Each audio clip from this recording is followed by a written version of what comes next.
The perfect facade.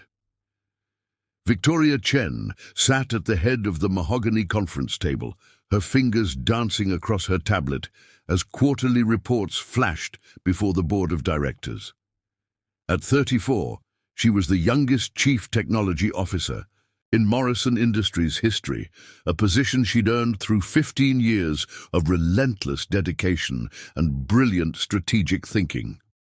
Her charcoal blazer was impeccable, her black hair pulled into a severe bun that suggested no-nonsense efficiency. Revenue projections for Q4 show a 37% increase, she announced, her voice steady despite the dull ache in her chest that had become her constant companion over the past 3 months. The cybersecurity division alone has exceeded expectations by... Her phone buzzed against the table. A bank notification, another withdrawal from their joint account, $5,000 this time, authorized by her husband Derek's signature. Victoria's jaw tightened imperceptibly, but she continued her presentation without missing a beat. The boardroom emptied after approving her proposals unanimously, leaving Victoria alone with her thoughts and the damning evidence accumulating in her phone. She opened her banking app and scrolled through the transactions. Designer jewelry purchases, expensive dinners at restaurants she'd never been to, hotel charges in cities Derek claimed he'd never visited for business. 3 months ago, she'd lost their baby at 20 weeks. The doctors called it an incompatible with life diagnosis, a cruel phrase that had shattered something fundamental inside her. Derek had held her as she sobbed in the hospital bed, promising they'd try again when she was ready. He'd been attentive for exactly 2 weeks before the late nights and mysterious phone calls resumed. The penthouse felt cavernous when she arrived home. Floor-to-ceiling windows offered a breathtaking view of the city skyline, but tonight the lights below looked cold and distant. Derek wouldn't be home for hours, another emergency client meeting that would undoubtedly run past midnight. Victoria poured herself a glass of wine and opened her laptop. Her background in cybersecurity hadn't been wasted on her husband's company, where she'd helped design their digital infrastructure years ago. Every system had vulnerabilities if you knew where to look. She began with the credit card statements, cross-referencing dates and locations with Derek's claimed business schedule. Then she moved to their shared cloud storage, their home network, their social media connections. Each piece of evidence was methodically catalogued and saved to an encrypted drive. By dawn, Victoria had constructed a digital timeline of betrayal that stretched back 8 months. The affair wasn't impulsive. It was calculated, expensive, and funded entirely by their joint assets, while Derek had been gradually shifting their major investments into accounts she couldn't access. As Derek's key turned in the lock at 6 a.m., Victoria was already dressed for work, coffee in hand, the picture of composed professionalism. He kissed her cheek absently, reeking of unfamiliar perfume. "How was your meeting?" she asked sweetly. "Exhausting," he replied, not meeting her eyes. "This merger is killing me." Victoria smiled and nodded, already planning his destruction. The architect's blind spot. Derek Matthews adjusted his Italian silk tie and surveyed his reflection in the floor-to-ceiling windows of his corner office. At 41, he'd built Matthews Digital Solutions from a cramped garage startup into a tech empire worth $300 million. The view from the 42nd floor was intoxicating, a concrete reminder of how far he'd climbed and how much he stood to lose. "She's been quieter lately," Bianca Torres purred from the leather sofa behind him, her legs crossed elegantly as she sipped champagne from his private bar. At 28, she was everything Victoria had once been, ambitious, beautiful, and utterly devoted to his success. Maybe she's finally accepting reality. Derek turned to face his mistress, admiring how the afternoon light caught the auburn highlights in her hair. Bianca had been his head of marketing for 2 years, and their relationship had evolved from professional admiration to something far more intoxicating. She understood his vision, his drive, his need to win at any cost. "Victoria's always been pragmatic," Derek replied, settling beside her on the sofa. "She knows fighting me would be financial suicide. I control the assets, the business connections, the narrative." His phone buzzed with a text from his attorney, Richard Blackstone, a shark in Armani who specialized in high-asset divorces for tech executives. "Deposition scheduled for Monday. Maintain the emotional distress angle. Her miscarriage gives us sympathy leverage." Derek showed the message to Bianca, who smiled coldly. "It's almost poetic, isn't it? She loses the baby and then loses everything else." "The timing couldn't be more perfect," Derek agreed, though something nagged at the back of his mind. Victoria had been too calm lately, too accommodating. The woman who'd once challenged his every business decision was now nodding along to his explanations about market volatility and temporary liquidity issues. That evening, they met with Blackstone at an exclusive downtown restaurant. The attorney was a predator disguised as a gentleman, his silver hair and expensive suits masking the ruthless efficiency that had destroyed dozens of marriages for his wealthy clients. "The strategy is simple," Blackstone explained over $30 cocktails. "We paint her as emotionally unstable following the pregnancy loss. The excessive spending, which we'll frame as manic episodes, gives us grounds for financial irresponsibility. Her isolation from friends and family supports our mental health concerns." "What about the affair?" Bianca asked, her fingers intertwined. "With Derek's on the white tablecloth. We acknowledge it as a symptom, not a cause," Blackstone replied smoothly. "Derek sought comfort elsewhere because his wife became impossible to live with. It's not admirable, but it's human. The key is making Derek appear as the reasonable party, trying to protect their shared assets from her erratic behavior." Derek nodded, feeling the familiar rush of a well-executed plan. He'd used similar tactics in business. Identify the opponent's weaknesses, control the narrative, strike decisively. Victoria's grief had made her predictable, manageable.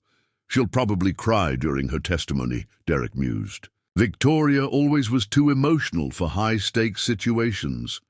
"Perfect," Blackstone smiled. "Tears play terribly with Judge Holloway. She has no patience for dramatics." As they finalized their strategy, Derek felt invincible.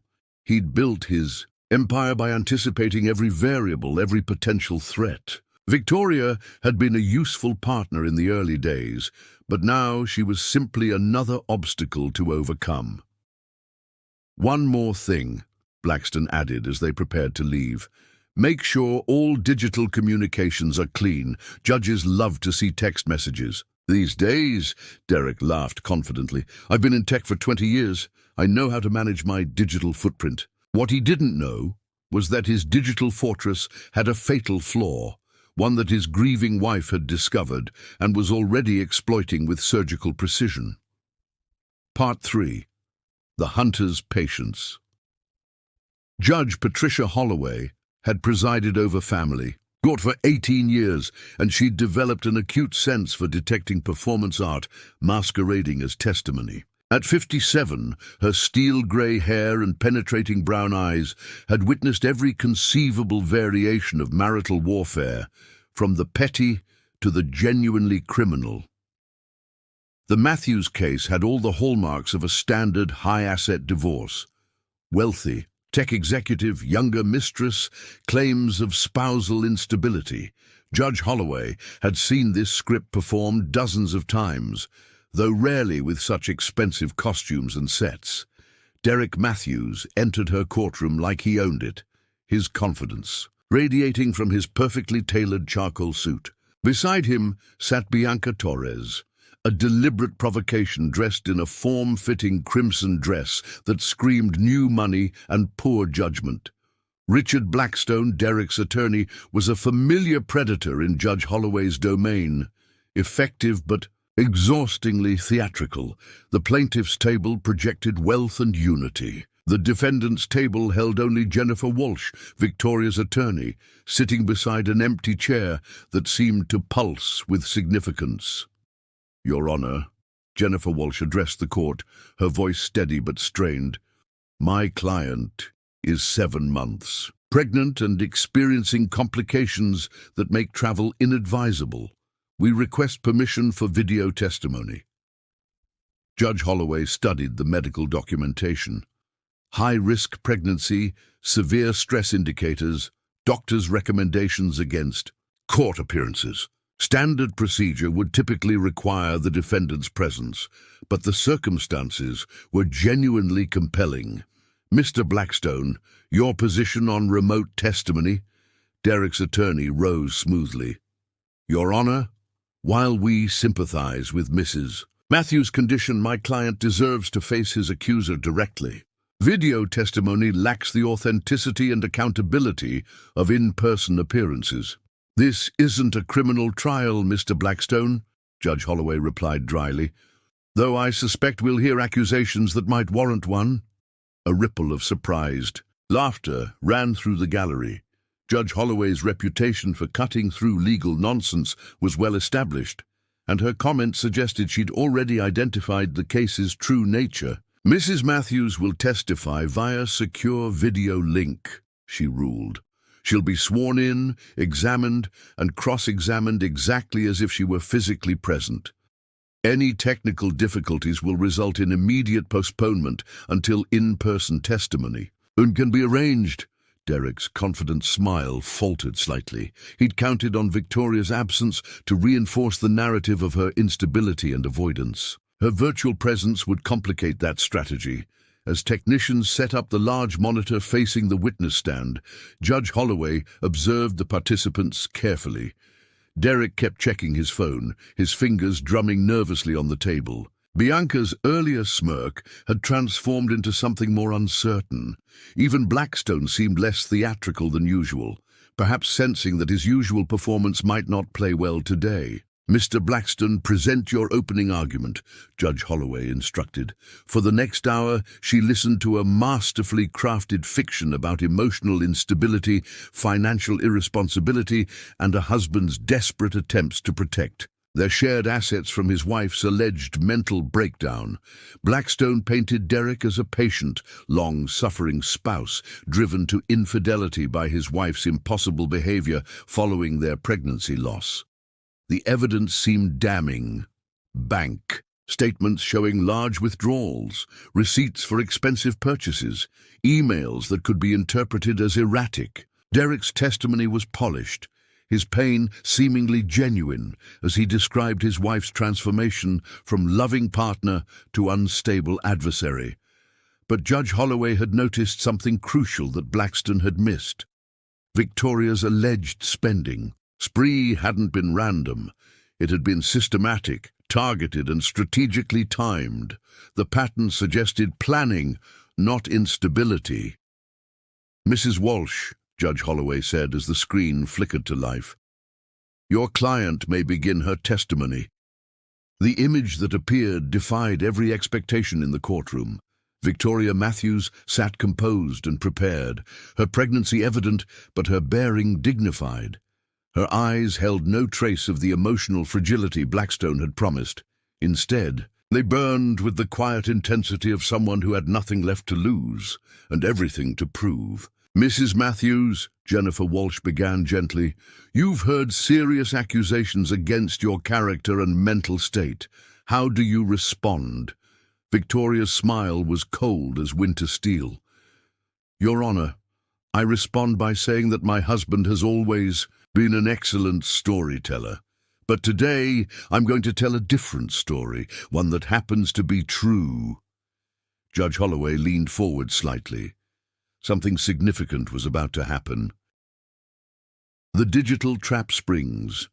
Bianca Torres had built her career on reading people, understanding their desires and vulnerabilities, then exploiting them for maximum advantage.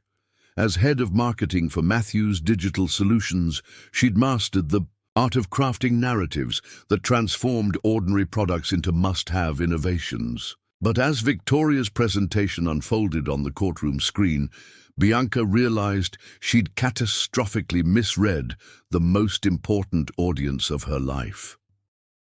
The woman on screen bore no resemblance to the broken, grieving wife Bianca had observed from a distance.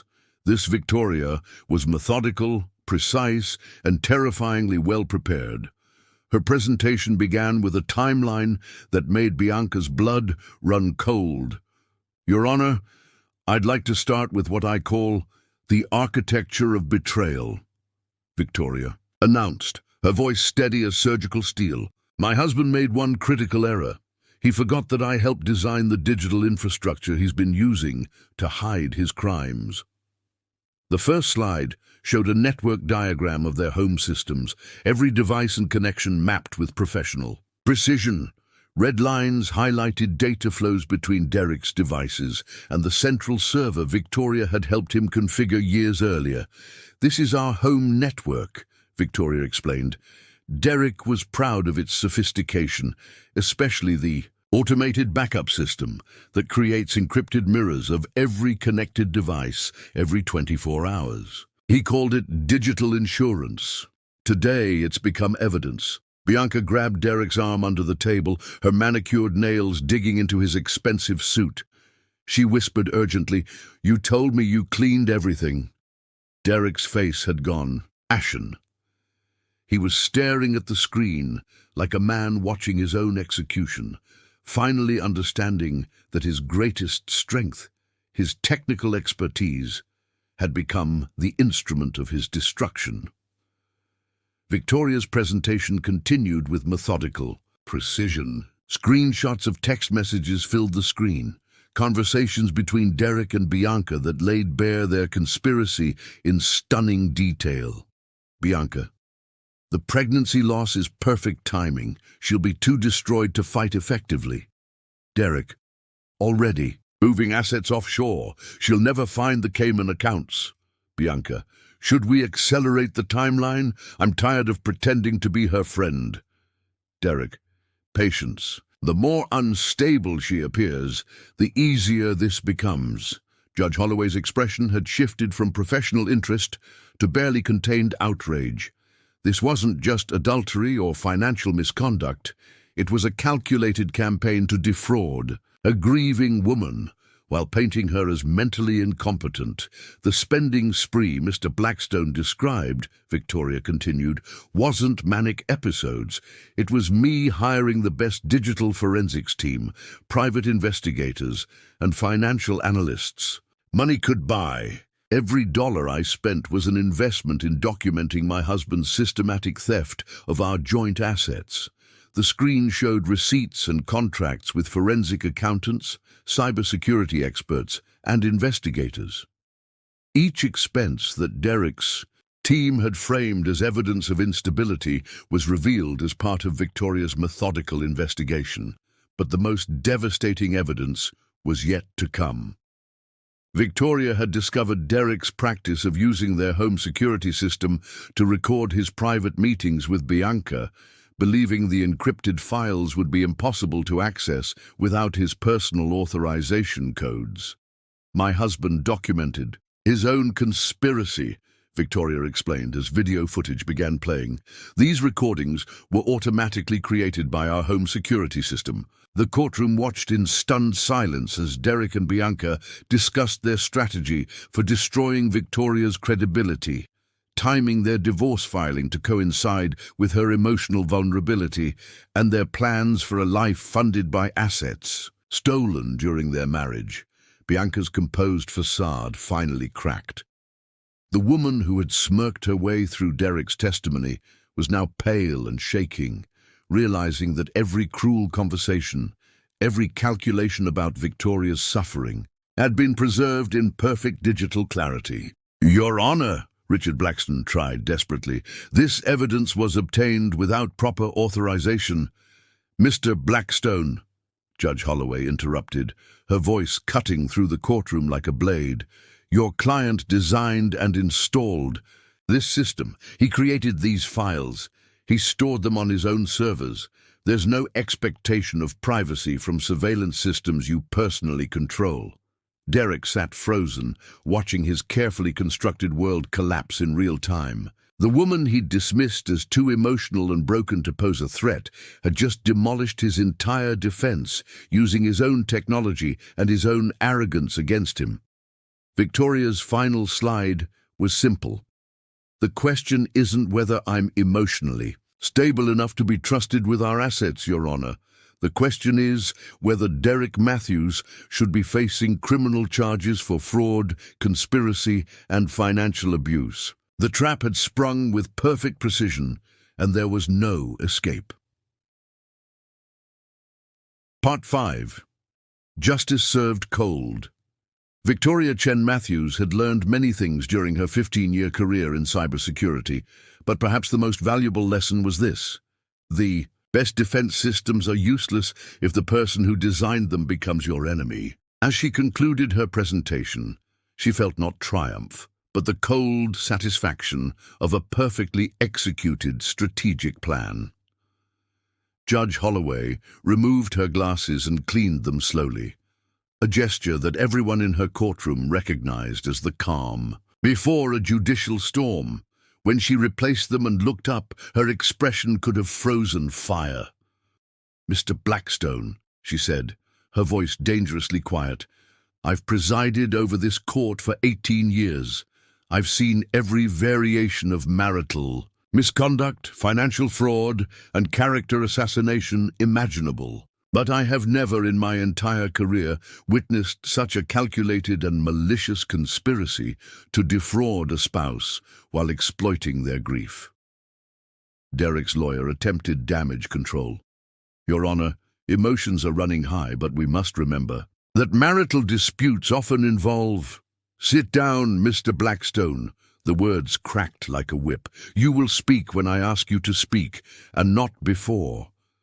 Judge Holloway turned her attention to the screen where Victoria waited with the patience of someone who had already won. "Mrs. Matthews, in 30 years of legal practice, I have rarely seen such thorough documentation of systematic fraud. You've presented evidence of conspiracy, financial abuse, perjury, and what appears to be criminal intent to defraud." She shifted, her gaze to Derek, who seemed to be shrinking into his expensive suit.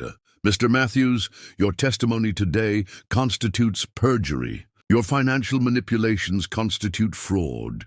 Your conspiracy with Ms. Torres constitutes criminal intent. I am ordering an immediate freeze of all assets pending criminal investigation." Bianca Torres made a small, desperate sound. The woman, who had smugly watched Derek paint his wife as mentally unstable, was now facing the reality that her own freedom was in jeopardy. The text messages Victoria had presented didn't just show an affair. They showed active participation in financial crimes.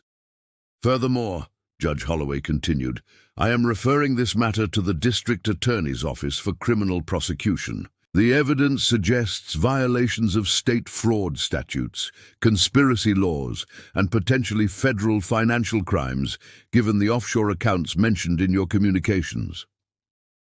Victoria's attorney, Jennifer Walsh, had remained silent throughout. The devastation, understanding that her client had already won more decisively than any traditional divorce proceeding could achieve. This wasn't just about asset division anymore.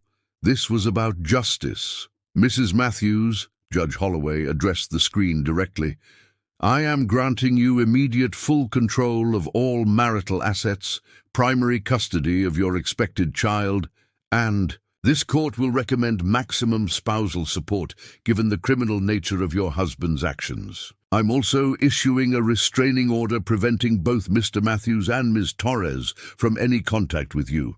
Derek finally found his voice, though it came out as a hoarse whisper.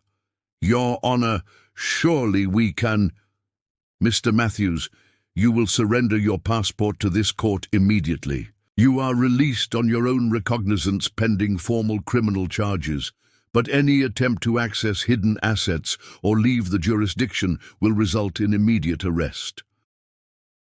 The courtroom was silent, except for the soft sound of Bianca crying. The woman who had reveled in Victoria's pain was now facing the collapse of her own carefully constructed world. Victoria had one final statement. "Your Honor, I want it noted that I take no pleasure in this outcome. I loved my husband once, and I grieved not just for our lost child, but for the man I thought he was. But I learned something important during these past months. Dignity isn't about staying silent when you're wronged. It's about refusing to let others define your worth." She paused, looking directly at Derek through the screen. "I built something beautiful once with a man who promised to cherish it. When he chose to destroy it, I chose to destroy him instead. The difference is, I used the truth." 6 months later, Derek Matthews would plead guilty to multiple felony charges and serve 18 months in federal prison. Bianca Torres would lose her career and face her own criminal charges. Victoria would give birth to a healthy daughter and rebuild her life with the resources she'd rightfully reclaimed.